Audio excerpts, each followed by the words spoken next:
Okay, so about Resident Evil 5 and racism. I keep on hearing it. We've been hearing it ever since the first trailer came out for Resident Evil 5. People are saying it's racist. People are saying Chris Redfield, a white man with a gun, is in a village killing all these black people.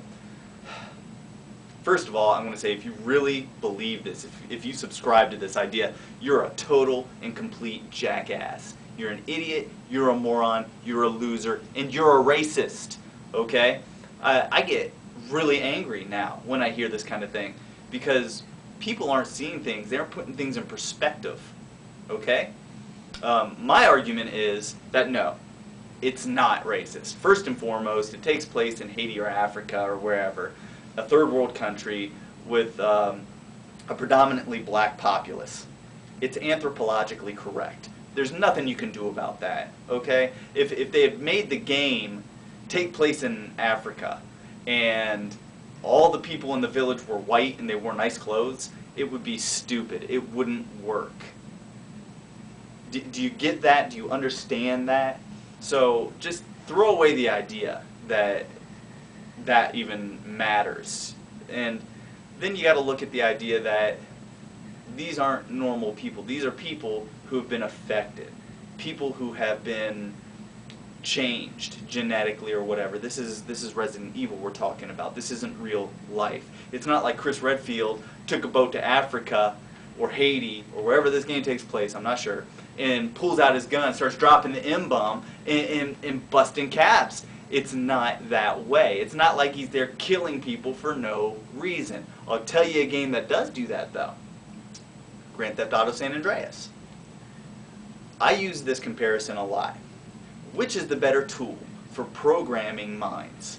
A game like Resident Evil 5, where a white man goes to a black village in a third world country and kills people who are trying to kill him, or a game where you can play as a black man who portrays, who personifies, who perpetuates every single negative black stereotype you can possibly imagine, and gets to shoot whoever he wants, not just on missions, but for no reason at all.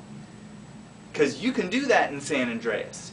You can walk around and shoot white people if you want. You can shoot women if you want. You can shoot black people if you want. You can make that game as racist as you want, on top of the fact that it already is pretty racist in the way I've already mentioned, that it does perpetuate negative stereotypes. People don't understand that. People fail to understand that, because what it does is San Andreas glorifies the pop ghetto, pop gangster mentality that's been so popular lately, you know? That ghetto icon, you know, type mentality. And people think it's cool that, you know, in this game, you're powerful and you can do whatever you want. And I can understand that, but what I can't understand is how people don't look at it and go, wow, this game could be considered very racist. Because I think that. I don't think the game is racist any more than Vice City is racist against white people for letting a white man do it. But if you're going to call Resident Evil 5 racist, then you should call San Andreas racist. Because it's not 1989 anymore. Everyone doesn't look like a member of NWA or Ghetto Boys anymore. And black people don't go around shooting anyone they can and dealing drugs and stealing cars on a regular basis. You know, it's really idiotic to think that you would call a game like Resident Evil 5 racist because a man is fighting for his life in a third world country, but you won't call a game racist because it makes an entire people look bad. Think about that. Try to understand that. Now, for those of you who still maintain that Resident Evil 5 is racist, I can only ask, was Resident Evil 4 racist? Were Latinos up in arms about Resident Evil 4? Were they pissed off because a white man, Leon, came into Spain or wherever the game took place and started shooting up Spanish people? Were Japanese people up in arms over Medal of Honor Rising Sun? Were they pissed that Japanese men were being killed by white men, European men? No.